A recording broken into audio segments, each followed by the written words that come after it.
All right, hello everyone. Thank you all so much.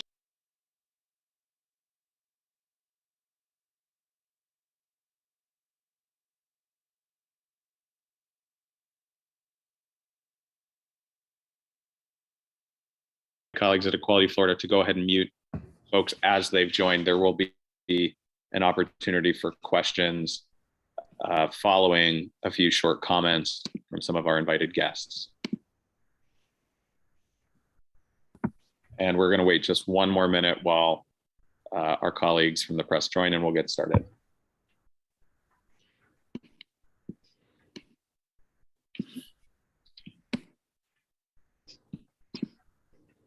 See this just lined with great people throughout history.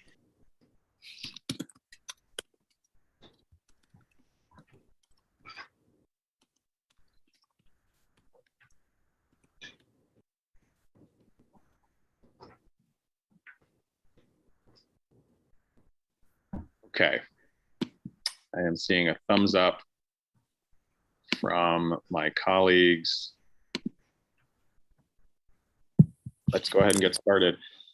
Thank you all so much for joining today. Our friends who are following along on Facebook and other social media channels, and also our colleagues and friends from the press. We are gathered here today with advocates, with parents, with leaders in our community who are here to denounce the signing of the discriminatory Don't Say Gay bill. My name is Joe Saunders. I'm the Senior Political Director for Equality Florida, Florida's LGBTQ civil rights organization. I am also a former lawmaker, the first LGBTQ member of the Florida legislature to be sworn in. And it's a dark day for the LGBTQ community. Today, Governor Ron DeSantis signed the discriminatory Don't Say Gay bill, otherwise known as HB 1557, into law. Governor DeSantis chose a Pasco County charter school exempt from the bill's impacts as the backdrop for signing the legislation that has provoked international condemnation. The Don't Say Gay bill effectively bans instruction of LGBTQ youth, LGBTQ families, and LGBTQ history in early grades, and it regulates it in all grades in Florida's K-12 public school system.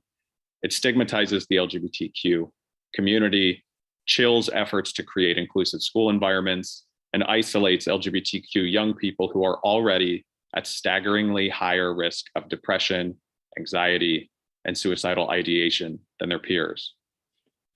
Unfortunately, the Don't Say Gay bill is very familiar to Floridians, and frankly, to Americans across the country. For months, it has made national headlines and has even been ridiculed on Saturday Night Live and last night's Oscar Awards. Florida is now the first state to pass a law that attempts to ban any mention of LGBTQ people in schools in more than 20 years, back when being gay was still a crime in Florida and in 12 other states. So let's be clear. Governor Ron DeSantis signed the Don't Say Gay bill in the most cowardly way possible today. He hid his agenda from the media and the public until the last moment, skulking onto a charter school campus that is exempt from the law and away from students who would protest his presence. He has attacked parents and children in our state by invoking hateful anti-LGBTQ stereotypes, all to pander to his right-wing base as he prepares to run for president in 2024. Governor DeSantis has damaged our state's reputation as a welcoming and inclusive place for all families. He has made us a laughingstock and a target of national derision. Worse, he has made schools less safe for children. Equality Florida will defend the rights of all students to have a healthy environment to learn and to thrive, and for all parents to know their families are included and respected. This law will not stand. We will work to see it removed either by the courts as unconstitutional or repealed by the legislature. Finally, today, Governor DeSantis did something outrageous. He doubled down on the QAnon-like dog whistle that any opponent of the Don't Say Gay bill is a pedophile working to harm vulnerable youth. His dangerous rhetoric saying that all opponents of the bill are working to, quote, sexualize students and, quote, camouflage their true intentions, should be denounced by both Republicans and Democrats. It is worth remembering that 9 Republican lawmakers joined Democrats, joined the Florida PTA, the Parent Teacher Association, and joined child welfare organizations across Florida to oppose the Don't Say Gay bill and its vaguely worded discrimination. We cannot forget that the loudest advocates of the Don't Say Gay bill are the same far-right activists who have used bullhorns to scream at LGBTQ youth and families at school board meetings here in Florida, and have called for more than 80 books to be banned from libraries, calling anything with LGBTQ content, quote, pornographic. This includes the books featuring same-sex parents and the true story of 2 male penguins raising a baby penguin together at the Central Park Zoo. The book And Tango Makes 3. If we allow schools to censor and exclude one group, others will be next. This is the kind of law one expects to see in an authoritarian state, not in a democracy.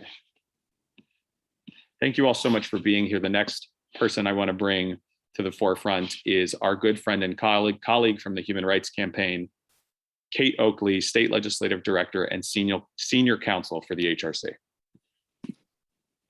Recording in progress. Thank you, Joe. Thank you so much for that. And thank you for, of course, all of the work that Equality Florida has been doing through this incredibly challenging legislative session.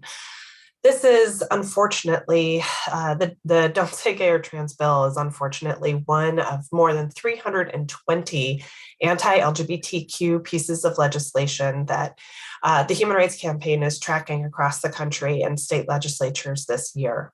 It's also one of the approximately 130 anti-transgender bills that overwhelmingly are targeting youth. Unfortunately, this has been a trend that we have seen across the country, with state legislatures doubling down on attacks against transgender youth in not their first, not their second, but their third consecutive legislative session in which transgender youth have been in their sights. These bills are absolutely unacceptable across the country and, of course, in Florida. And it is deeply disappointing that the governor would have, as Joe said, hidden away today to sign this bill. Perhaps he's starting to feel some measure of shame for what he's done. I think we can only hope.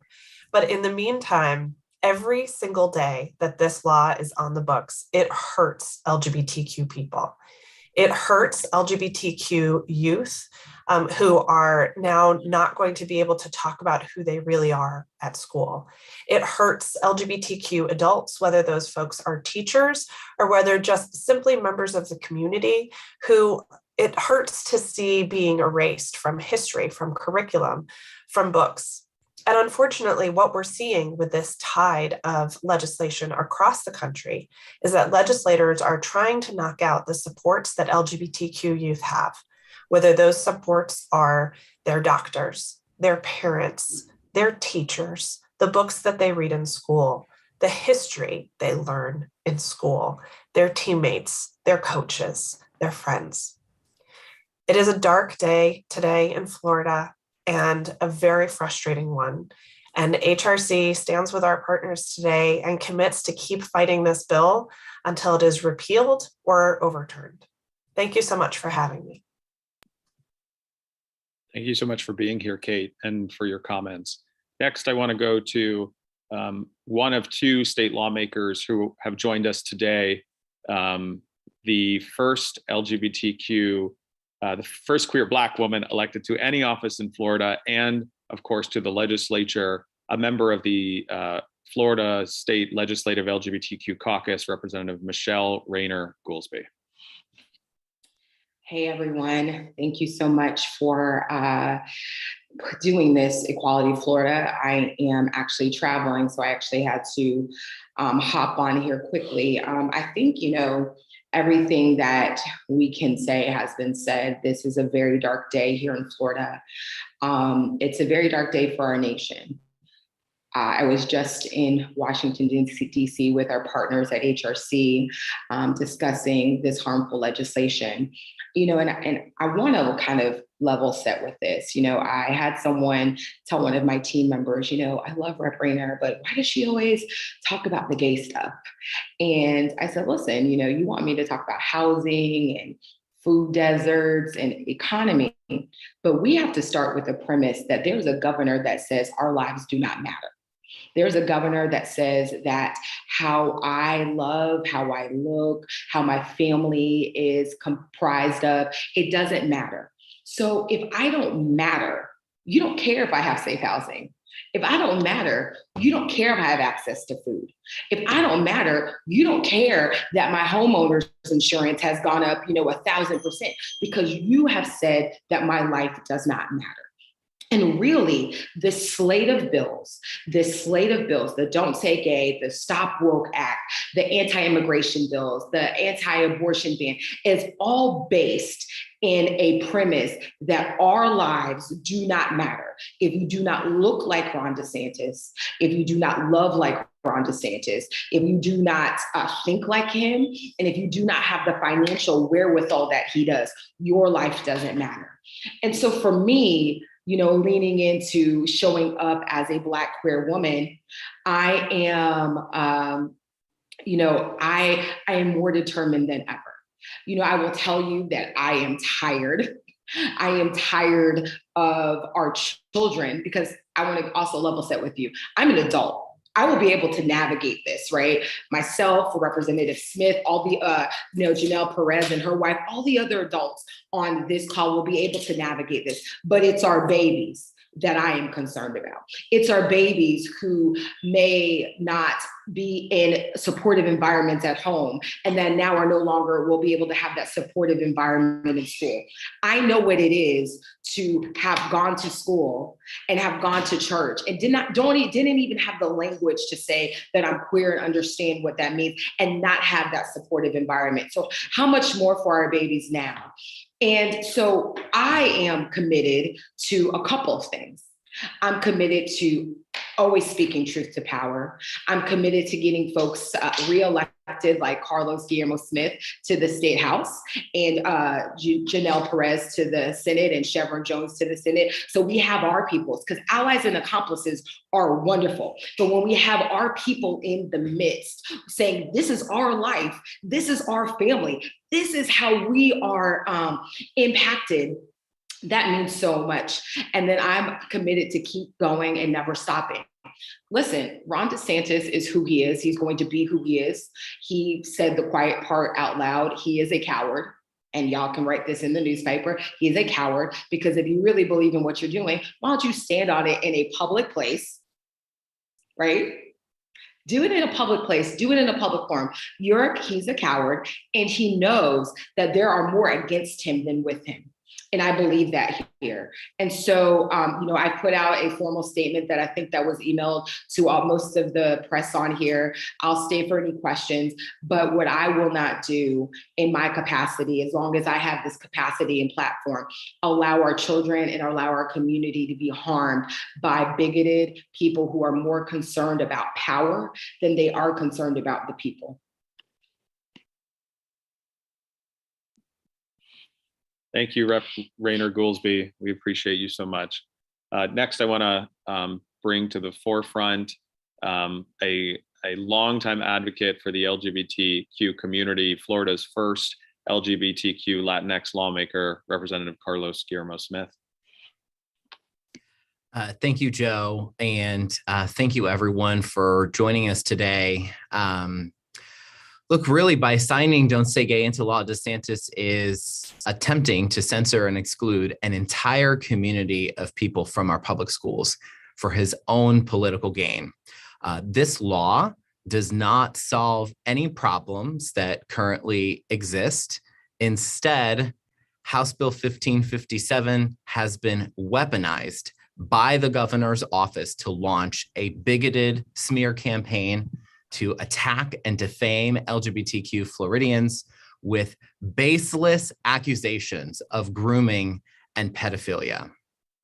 This bill does absolutely nothing to prohibit conversations about sex, sexual activity, or sex ed with young children, despite its proponents' claims. The bill's intentionally vague language leaves teachers afraid to talk to their students, and it opens up school districts to costly and frivolous litigation from those seeking to exclude LGBTQ people from any grade level. And even worse, Don't Say Gay sends a harmful message to our most vulnerable youth who simply need our support. The battle against Don't Say Gay is far from over. It doesn't end today, but I have an important message for LGBTQ youth. To those LGBTQ youth in Florida and around the world who are struggling to find support, find acceptance, just know that you are loved exactly the way you are, and we'll continue fighting for you every single day because your lives are worth fighting for. I also want to provide some remarks as well in Spanish. We have Spanish language media here as well. Al firmar la ley No Digas Gay, DeSantis intenta censurar y excluir a toda una comunidad de personas de nuestras escuelas públicas para su propio beneficio político. Esta ley no resuelve ningún problema que exista. En cambio, No Digas Gay ha sido utilizada como arma por la oficina del gobernador para lanzar una campaña de difamación intolerante para atacar y difamar a los floridanos LGBTQ con acusaciones infundadas de pedofilia. No Digas Gay hace absolutamente nada para prohibir conversaciones sobre sexo, actividad sexual o educación sexual con niños pequeños. El lenguaje intencionalmente vago del proyecto de ley hace que los maestros no pueden hablar con sus estudiantes y expone a los distritos escolares a litigos costosos por parte de aquellos que buscan excluir a las personas LGBTQ de cualquier grado. Pero aún No Digas Gay envía un mensaje de odio a nuestros jóvenes más vulnerables que simplemente necesitan nuestro apoyo. Y la batalla contra No Digas Gay está lejos de terminar. Para aquellos jóvenes LGBTQ en Florida y en todo el mundo que luchan por encontrar apoyo, solo sepan que son amados exactamente como son y seguimos luchando por ustedes todos los días porque vale la pena luchar por sus vidas. Gracias. Thank you very much, Rep. Smith. Next, I want to bring to the stage a young activist who has been engaged in this legislative battle from the beginning. Will Larkins is an LGBTQ student organizer and advocate from Winter Park High School.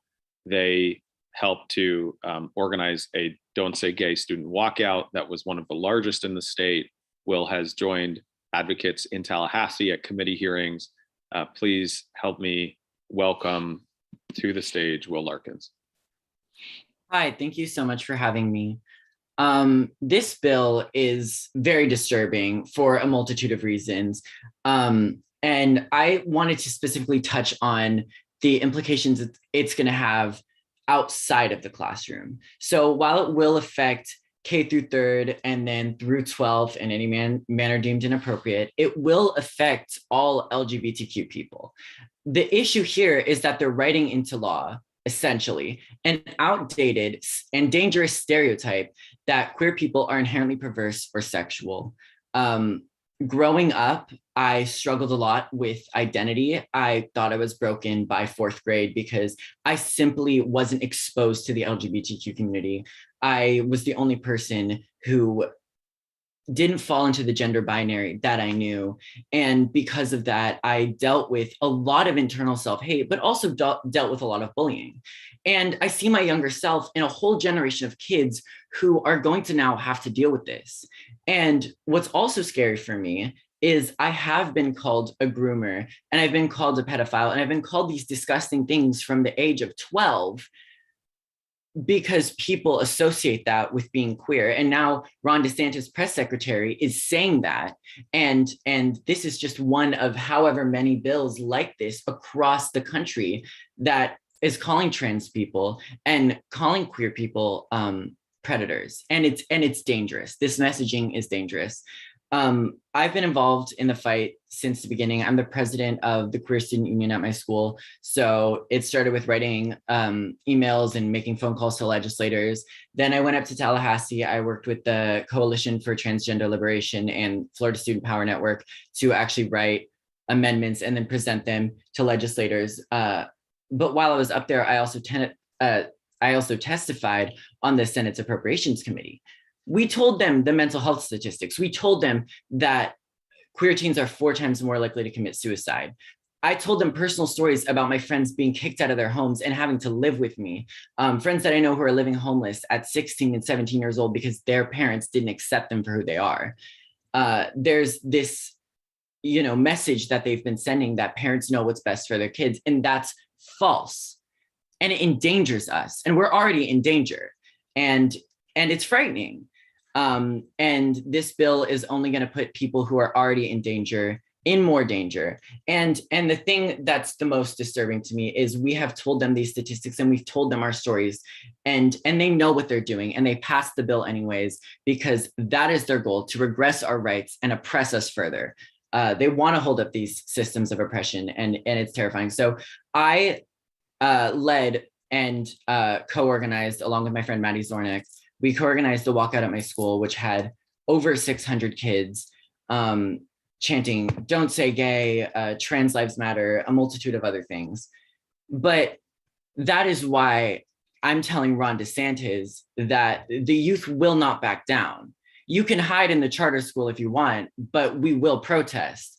I actually am working with a couple of, actually a good group of student organizers across Florida. We just started the Student Equality Campaign. And what we're going to do is we're going to register and pre-register as many people, as many young people, students, Gen Z, as possible before the midterms and before the governor's election. And we are going to vote Ron DeSantis out, and we're going to vote out the legislators that don't represent us and that have passed hateful legislation, not just 1557, but the Stop Woke Act and the abortion ban and the book banning bill and everything else.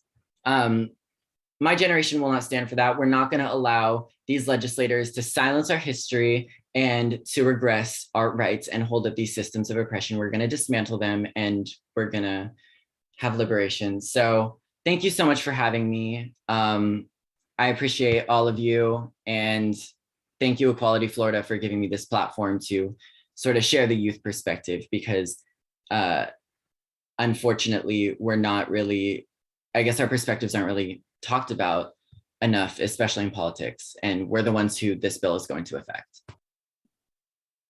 Thank you so much for those comments, Will, and thank you for joining us, and thank you for your work. I hope that folks in the press have seen the footage of the Winter Park High School Don't Say Gay walkout. It was powerful to see thousands of students who rallied around Will and your teams organizing Will. We also know that happened in every single market in this state, and again, we think that's why the governor chose the location that he did, and the sort of last minute unveiling of his strategy to sign this bill, because students like Will were ready to respond. I want to close off our speakers, and then we will pivot to questions from the press. We have quite a few on here. I imagine there's some questions for all of us, but I want to bring finally up to the stage an advocate, a mom, of us, a really crystal clear voice on both the Don't Say Gay bill and on human rights in Florida, coming in from Miami-Dade County, Janelle Perez.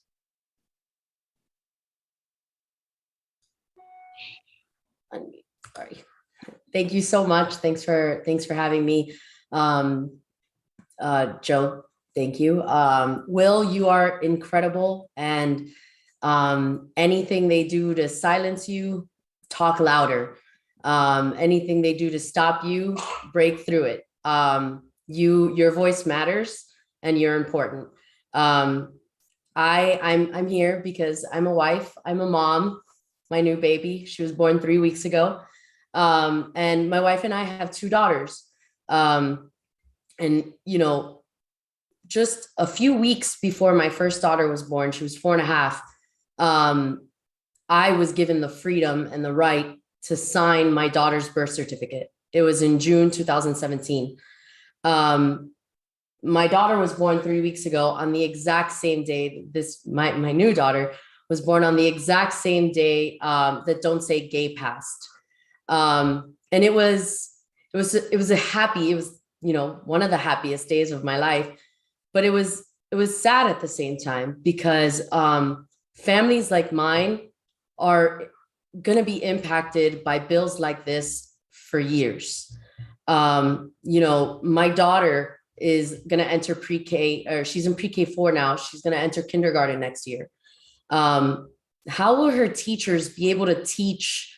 How will her class interact with her on that first day of school when she draws a picture of her family? What's that going to be like for her? How is she going to feel when the teachers won't be able to talk openly, or they're going to be, you know, treading a line so carefully because, again, this legislation is so broad. How are my kids going to feel? You know, Governor DeSantis spoke a lot about the freedom of parents today. But you know which type of parents he didn't mention? Me. Parents like me. LGBTQ parents were not mentioned at all during Governor DeSantis's speech. And, you know, he talks about a free Florida and, you know, Florida is the freest state and freedom this, freedom that. But what about my freedom? Because I have freedom as a parent. I have rights as a parent. My wife has rights as a parent. My daughter, who is the daughter of 2 women who love each other and have had to fight like hell to have this family. I had to beat stage 4 cancer, and we had to go through years and years just to have these 2 little girls. They have rights. They have freedoms. They're allowed to live openly and freely and proud of the family that we have. You know, my mom and dad fled a communist dictatorship. They fled Cuba when they were young. They fled for freedom. Today, we have a governor who is just stripping away at all of those rights they fought for me to have. They made those sacrifices for me to live freely, for me to have freedom. But today, some of those got stripped away. This isn't freedom. This is not in any way, you know, he keeps saying that word, so I'm going to say it even more. Finally, you know, at the end of the day, this legislation and what parents in my community are talking about and the issues that they're facing is, you know, access to childcare. Miami is now the most expensive place to live in the country. You know, we worry about gun violence. You know, my daughter is in pre-K, like I said, and she already knows how to hide underneath a desk because there's an active shooter in the school. You want to talk about parents' rights? These are the kinds of conversations that I have to have with my child as a parent. You know, this is the kind of stuff that our children are actually facing in school. So you want to talk about parents' freedom? Let's address the real issues that parents are facing in Florida and not these fake made up issues. I'm incredibly proud of my family. My daughters are going to be raised to be incredibly proud of our family. And we will never be silenced. We will never be forced to hide in plain sight. And, you know, if there's anything that I can do, I am going to continue to fight. I'm going to continue to put my family forward because people need to see us. Kids like Will need to see families like mine, need to see 2 women having their kids and loving our family and fighting for our freedom, fighting for our rights. We need more of this in Florida, and we're going to do everything we can to make sure that the next generation after us has a better future. Thank you. Thank you so much. Thank you for all of that, Janelle, and for all of your work also coming up to Tallahassee to testify against this terrible bill. So friends in the press, that is our docket of speakers today. We're happy to answer questions. If you would like to use the raise your hand feature, that's helpful for us, and we'll call on folks in the order that you came in. I also think we can, if you want to come off mute and throw a question out there, we'll all navigate that together, but happy to take any questions y'all have. I have a question, sir.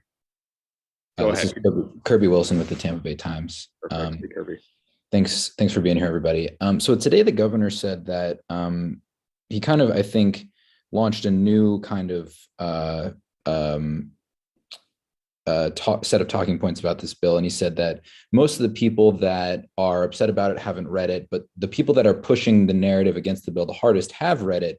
And they're lying about what the bill does because they want certain things to keep happening. And he's pointed to instances where there's this woman in Leon County who came to all the committee stops and said that, her daughter was put in a gender transition plan at school without her knowledge. And he said that the opponents of the bill want things like that to keep happening. And they know that they're not going to be able to garner enough political support by saying, we want kids to go through gender transition plans without the notification of parents.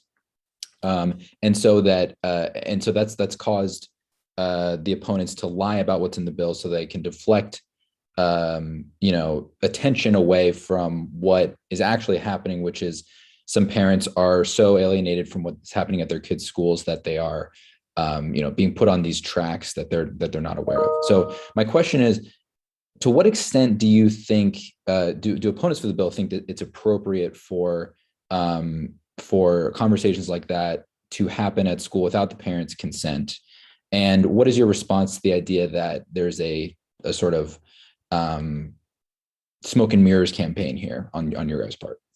Yeah, I'm never surprised that you have detailed questions, Kirby, that are very thoughtful, and that you've got right to the heart of what I think the governor hopes the conversation here will be about. So let me jump in there, and then I'm sure some of my colleagues, Carlos, Michelle, others may want to jump in. So there were two examples that were brought forward at the governor's press conference today.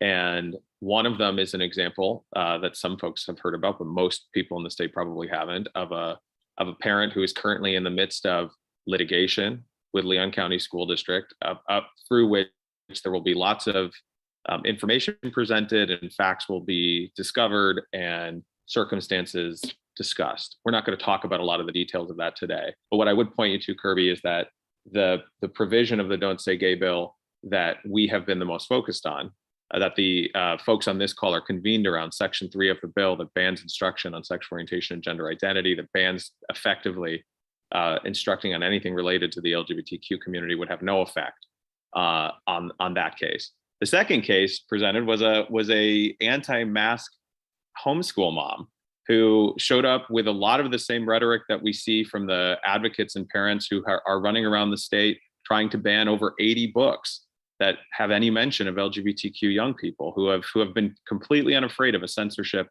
and surveillance agenda. So,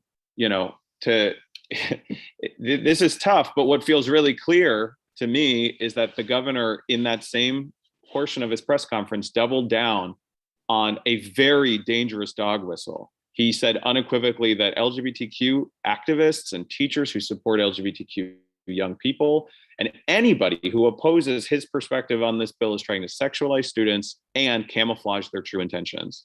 That's the stuff of authoritarian dictators. That is not what happens in a free state where everybody gets to have an opinion and where all families get to be included. And I'll throw it to Representative Smith or Representative Raynard Goolsby if you have thoughts on that too. Thank you, Joe. I'll start with responding to some of these baseless and incendiary accusations that Governor DeSantis has made, not just against opponents of this bill, but against LGBTQ people specifically, that we, in his words, are looking to, quote, sexualize kids and camouflage our true intentions. These are QAnon-like dog whistles. Although I'm not sure that I could really describe it as a whistle. I mean, we are hearing these messages very loudly and very clearly. Governor DeSantis has launched a smear campaign to attack LGBTQ people and baselessly accuse us of being pedophiles, which is the oldest anti-gay and anti-trans trope that exists. These are the same tactics that were used by not only the Johns Commission decades ago to root out and prosecute LGBTQ people in Florida, but also by Anita Bryant. The message was about protecting children. Protecting children from what? Inclusion of LGBTQ families, the visibility of two moms or two dads in a classroom of any grade is not sexualizing our children any more than the inclusion of straight and cisgender families is sexualizing our children. LGBTQ people are a healthy and normal part of every society and every school, and conversations about us are not dangerous. During the debate around this bill, I asked on the House floor several times for examples to be provided of what type of classroom instruction on sexual orientation or gender identity was happening that the sponsors and supporters of the bill believed to be inappropriate. Now, you'll recall it was in that moment where the Speaker of the House, Chris Sprowls, interjected to say that we should not make our questions personal. But we never got an answer to the question, what is it about the visibility and inclusion of LGBTQ families in the classroom that is so inappropriate that we have to pass a law to restrict and censor classroom instruction of a group of people, LGBTQ people? We don't have any statutory prohibition in Florida law that prohibits classroom instruction or discussion of abortion, war, suicide, death, drug use. No classroom prohibition on any of those topics exists. So it's just us then. It's just LGBTQ people that Governor DeSantis wants to protect our children from. This is the type of discourse, accusations, baseless accusations of pedophilia and grooming. This type of discourse is not acceptable in our politics. It should never be normalized, and it should never be mainstream. And yet we have the governor of a state of 21 million people who has launched this unprecedented smear campaign against LGBTQ Floridians. And I hope that the press asks him these types of questions, whether he believes that LGBTQ people are pedophiles and why he's continuing this attack. So we'll go to Representative Michelle Rayner, and then just to tee up the queue, we'll go to Action News. Jack's next, Daniel following that, and then Celine San Felice. Yeah, so I mean, Kirby, to your question, it's really, I would say, the gaslight for me. Really all we're seeing Governor DeSantis do is to deflect and to gaslight. And it's unfortunate that he has to do that in order to make this bill somewhat seemingly palatable to Floridians and the entire nation. And it's unfortunate that he has to subject children to this. And it's so interesting to me, no one who has opposed this bill has said that parents should not be involved in decisions with their children. We have 2 parents on this call right now who I can safely assume want to be involved in every aspect of their child's life. They want to know everything that is going on. Who we also feel that, yes, it may be inappropriate for students for parents not to be involved.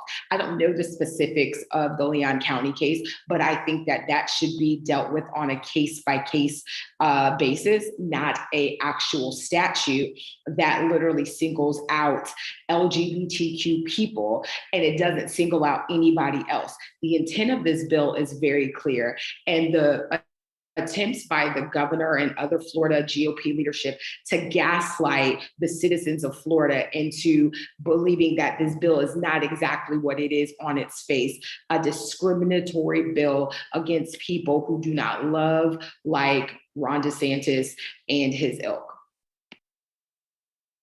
Thank you for that, Rep. Next up, Action News Jackson, then we'll go to Daniel. Hey, it's Jake Stofan with Action News Jax. Good to see you guys. So Kirby asked about the specific examples the governor brought forward with the 2 mothers and the way that the school district handled their children's cases. I was curious to get your thoughts on the actual instructional materials that the governor provided, the genderbread man and the book. I don't recall what the name of the book was off the top of my head, but it had to do with this, young person who, was identified as another gender. Are you advocating for materials like that to be, in K through 3, or I guess I'm just trying to figure out what your perspective is on those. Yeah, fair enough. I'll open the floor for others, but let me just say this. It is very clear to us that there is a movement of far-right activists around the state who have worked to gobble up any literary reference of LGBTQ families, LGBTQ history, and place them on a book banning list. Over 80 books that we've seen so far have been added to that list, and activists show up to school districts, challenging them and accusing them of being, air quotes, pornographic material. School districts have a process in place for reviewing literature and curriculum. Our position is, first and foremost, it is always age appropriate to talk about LGBTQ families. It is always age appropriate to name that LGBTQ young people exist. We know that LGBTQ young people, and yes, transgender youth, are in every single school in the state of Florida. They are in every single school district in the state of Florida, and they deserve a safe school too. So, I'm not personally familiar with every example that was brought up at the governor's press conference, but we stand against, Equality Florida stands against efforts to ban LGBTQ curriculum and books and experiences from our classrooms.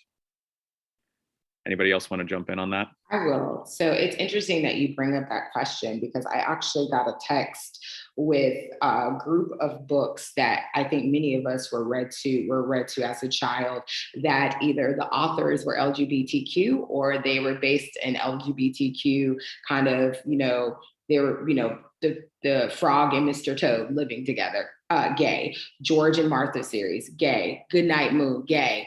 In the Kitchen, in the Night Kitchen, the Miss Nelson series. I mean, I could keep going on and on and on. So are you about to ban all books that have any inference of something that the far right or the GOP doesn't deem as quote unquote normal or as what they would like? I mean, here's the thing, I feel like Ron DeSantis' calf must be hurting from all that stretching that he's doing all that reaching that he's doing. He must have strained a muscle because he is reaching, and it's old, it's tired, and once again, many of us have read some of these books, and I think I'm healthy. I think I have a good family.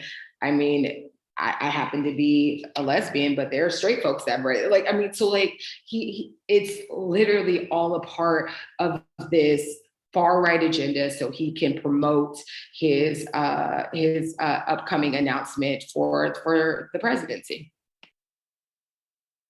Thank you for that, Rep. I'm going to throw it to Kate Oakley from the Human Rights Campaign. Thank you. And I'll keep this brief because those were all fabulous comments. But I will just say quickly that I think it is important, while looking, of course, at the specific examples, to also take the fuller context into account, right? So it's not just a particular book. It's not just a particular story. It's also connecting that book and connecting that story to this idea that if you oppose this bill, that therefore that makes you a groomer, that makes you a pedophile, right? And so the story that is being told is not simply, oh, there is this one case, because if it's that one case, then you can design a much more specific answer than this incredibly broad bill, right? What's happening with this incredibly broad bill is not an attempt to solve a particular situation. It's not an attempt to address a particular book. There are processes for doing those particular things if that's truly what's happening. But looking at the broader context, what we see is that this is truly a conversation around, we want to prevent folks from turning kids gay, trans, right? There's this idea that by naming that LGBTQ people exist, by normalizing LGBTQ equality and acceptance, that's somehow going to turn kids gay or turn kids trans. And I didn't need to have a book about two male penguins raising a baby penguin to turn me queer. That's not how it works. For folks who are LGBTQ, we didn't become that way because we read a book about penguins in kindergarten. We became that way because that is who we are. And simply giving young folks the words, the terminology, the concepts to be able to identify what is happening with them and who they truly are, that's not changing them. That's just giving them words. That's giving them ideas. And so I think it is important to keep all of these things in context. Certainly ask about the specific examples and look at the specific examples, but those things can't be divorced from the larger conversation that Governor DeSantis and his supporters are trying to have around this bill, which is about ostracizing LGBTQ folks. Well said, I would Kate. jump in and also just say, because some of these suggestions that the inclusion of LGBTQ people, whether it be in visibility or in books or otherwise, are somehow converting kids into being LGBTQ is laughable. It's a joke. Does anyone believe that I, Carlos Guillermo Smith, am gay because I saw a children's book when I was in elementary school of two penguins? People who have met me or who know LGBTQ people in their life, they know that they're gay. They know that they're trans. And the reason they are gay is because they're gay, not because they saw a book. The reason they're trans is because they're trans, not because they saw a genderbread man. So the idea that youth are being converted or made gay or made trans because of this so-called indoctrination is, it would be laughable if some of the rhetoric that is coming as a result of this was not so dangerous. Okay, let me jump in. I want to keep us moving. Hold on. Will, I see you jumping in, but we'll come back to you. Let's get to Daniel and then Celine and then Madeline and John Kennedy. You're in the queue. Hi, Daniel from Florida Politics here. I wanted to sort of follow up on that same sort of line of questioning, and then I have one more follow up. You guys keep referencing Section 3 and the line about the school district not encouraging classroom discussions about sexual orientation or gender identity. And we were talking about that list of banned books. But is it your opinion as lawmakers and former lawmakers or policy directors that language would also prohibit any materials that include any sort of relationship, even, if you have a story where it's a mother and father as opposed to a mother and mother or father and father or anything of the sort, would that then under this bill's language also be excluded from any education? And are we does this bill's language then remove the entire family from schools? Yeah, that's a great question, Daniel. And I think you had a follow-up, but let me jump in for that one and then let's get to your follow-up. But I think what you're pointing to is an example of the vague, sloppy language that is in the Don't Say Gay bill. The governor wants to have it both ways. He wants to tell everybody who's critical of the legislation, and specifically Section 3, which is where all of our focus has been, that we didn't read it, or if we did read it, that we have some kind of hidden agenda. He's publicly yelled at reporters who called it the Don't Say Gay bill with some sort of homage to neutrality, as if his intention is to scrub any reference of heterosexuality or straight families from curriculum. We know that that's not true and that's not their intent. But to your point, what we also know is that everybody has a sexual orientation and everybody has a gender identity. And so what I really think your question leads us to is the fact that litigation is coming. And it's clear from the legislative record, it's clear from the governor's own words and the words of his spokespersons on this bill that this is driven by anti-LGBTQ animus. Now, how does a sloppy bill like this get implemented? Time will tell. What impact will it have? What chilling effects will it have across the curriculum and spectrum? We'll see. But our intention is to call out in the courts the expressly anti-LGBTQ animus in the bill and to bring litigation that we believe will be successful. Daniel, did you have a follow-up there that you wanted to throw in? Yes, that actually brings me right to my follow-up. This bill is as talked about, if not more than last year's HB1, which has so far not fared so well in courts. So, what are your organization's hopes that this might also get held up, and when can we expect Equality Florida to file an injunction against Section 3? Soon, pending. Litigation is coming, and it will be swift and fierce, and we believe successful. There are a few other things coming that I think this is a good segue to share with folks. Perhaps some of the folks raising hands have questions about this too. Will has mentioned the civic engagement work that young people have, like them, have begun to do around the state. We're going to support that work, the work to hold elected officials who should have known better accountable. Ron DeSantis is playing to 20% of, Iowa voters and South Carolina Republican primary voters instead of thinking about where the vast majority of Floridians are when it comes to LGBTQ inclusion. This litigation is a second prong in that ladder of what's next. Third is our clear call to any leader in Florida's economy, any entity who is doing business in Florida, who cares about Florida's economy, to join us in naming the devastating effect that this is having on our reputation. Florida was just talked about in the Oscars last night and ridiculed for its anti-LGBTQ animus. That is horrible for our reputation and for our economy and for our growth. We're calling on all leaders in business to join us in calling that out, and we're working to repeal this terrible bill.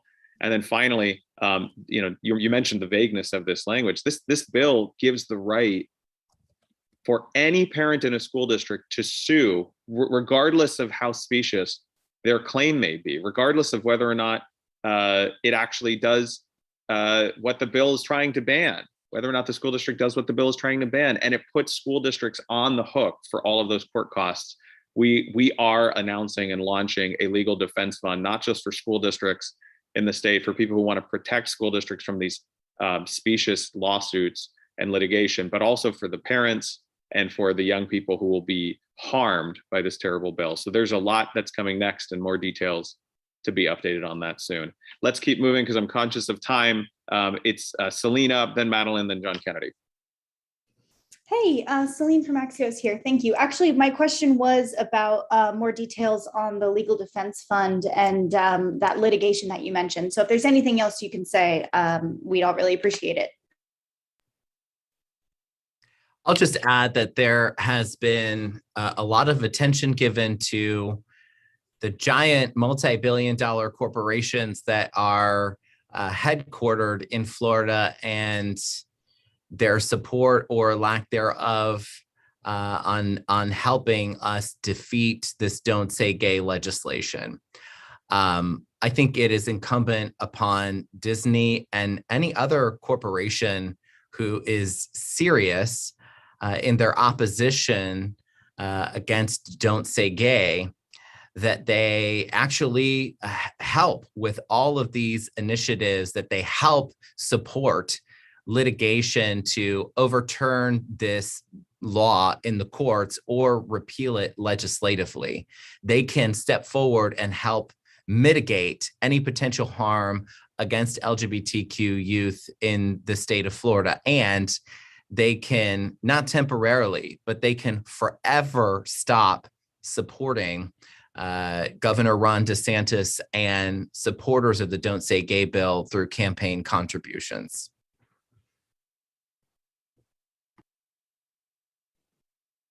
Does that give you what you need, Celine, or do you? Oh, that's great. Thank you so much. Okay, perfect. Next, we'll move over to Madeline. Hi, Madeline Carlisle with Time Magazine. My question was also about the Legal Defense Fund, so this has been great. I am just wondering if there are any particular groups that have committed to supporting the Legal Defense Fund. I know you just announced it, but I'm wondering if you're looking at these strategic partnerships or any sources of revenue for that from the jump. Anything you can share? Sure, and let me just mark with a highlighter a distinction here. So there will be litigation that is brought to directly challenge the "Don't Say Gay" bill, specifically Provision 3, which we believe violates the Constitution, violates equal protection. More on that soon. I'm not going to comment much on that here, but there have been a number of legal organizations that have shown an interest in bringing suit, and we're working closely with to determine what we think will be the most effective strategy. The Legal Defense Fund is separate, but conjunctive. The damage that we fear can come, not just for school districts, but also for the civil rights of LGBTQ parents, the civil rights of parents of LGBTQ young people, those who will face even greater threat of discrimination as a result of the climate that this governor is sowing in Florida, the way that his culture war politics has pulled us so deeply into such a dark space. There are going to be implications for that. And so that is separate but important, stepping up to say anybody who worries about what this climate will mean and what the "Don't Say Gay" will implicate for folks who are the most vulnerable in the state, we're going to be ready to help you as you navigate this new world for state law, but also leverage the protections afforded by federal law. Great, thanks. All right, and maybe last, John Kennedy. Well, thank you all. My question too is regarding the lawsuit. I'm wondering, would you plan to file that lawsuit? This presumably would be a federal lawsuit, and you would do it before July 1st, before when this law is scheduled to be enacted or take effect. You're trying to get some kind of injunction, I imagine, at the very least. Yeah, John's spoken like somebody who's covered many of these moments before and knows the process. We're not going to comment much more on litigation, except to say that it's coming and that all of those questions that you've raised are under consideration. Certainly questions of venue and state courts versus federal courts, all of that is being discussed. And what I can say is that it will come soon, that obviously the bill needed to be signed by the governor before the next round of steps could begin. So as that develops and we know more, we'll be making sure our partners in the press know more too. Thank you. Any other questions from our colleagues in the press? All right. I promised one of our speakers an opportunity for a closing thought. Well, let me pass this to you, Janelle, and then I'll close as well. But I want to bring back up to the stage Janelle Perez. Thank you, Joe. I really appreciate that. I wanted to chime in on the question about the books. My daughter, who's 4.5, has been listening, and I mean, she doesn't read. We read to her. All of these books that we've kind of curated over the years that talk about all kinds of families. You know, families that like ours, how my wife and I were able to conceive our daughter, families, all kinds of families, diverse families, families with one grandparent, just books about diversity. When you talk about these books and you talk about banning them, the disservice and the injustice that we're doing to the next generation is tremendous, because at the end of the day, all these kinds of diverse people exist. And kids need to know about them. Kids need to, what a better opportunity than parents and even teachers, what a better environment to be able to educate the young minds on diversity, on all kinds of different types of people. They exist. We're here. We're not going anywhere. My daughter, she's 4.5, and she is thriving, and she's smart, and she's articulate, and she can hold her own whenever people say, like, people sometimes ask her, "Where's your daddy? Do you have a daddy?" And she'll say, "No, I have 2 moms. Isn't that awesome?" And that's it. And the kids usually walk away with saying, "Oh, okay, cool." And that's it. And that's all. And it's not anything big. It's not anything traumatizing. It's not a big deal. These books, the Penguin book, and all the other books, I want to invite parents that are at home and might be watching this. If you want to educate your kids on families like mine, reach out. I am more than happy to share with you the books that we share with our daughter, because she's amazing, she's smart, and she knows how to talk about all kinds of people, every type of person. It doesn't matter what kind of family you come from or what skin color you have or how you look. She's accepting of all people. And it is important that we provide those kinds of resources for our kids, because I don't want to live in a world where there isn't any diversity or acceptance. So that was my last thought on that. Thank you. Thank you so much, Janelle. A perfect way to close. Thank you so much, all of you who have been able to join. And for those of you who are following along on Facebook and social media channels, thank you for participating as well. We are not done. We firmly believe that the Don't Say Gay bill, its discriminatory intent, its dark legacy will be short-lived in the state of Florida. And there are many fights ahead. Thank you to the advocates and the lawmakers who have lifted up our LGBTQ youth in this discussion. Thank you, Will, for joining us, for racing home from school to be here with us today. We appreciate all of you. And to our partners in the press, thank you for joining. I'm going to ask Michael Womack, our communications manager, to throw his email and phone number. There he is in the chat. If you need any other follow-ups, we are available and can help to connect you with any other advocates you may have interest in speaking more with. Thank you all so much for being with us here today.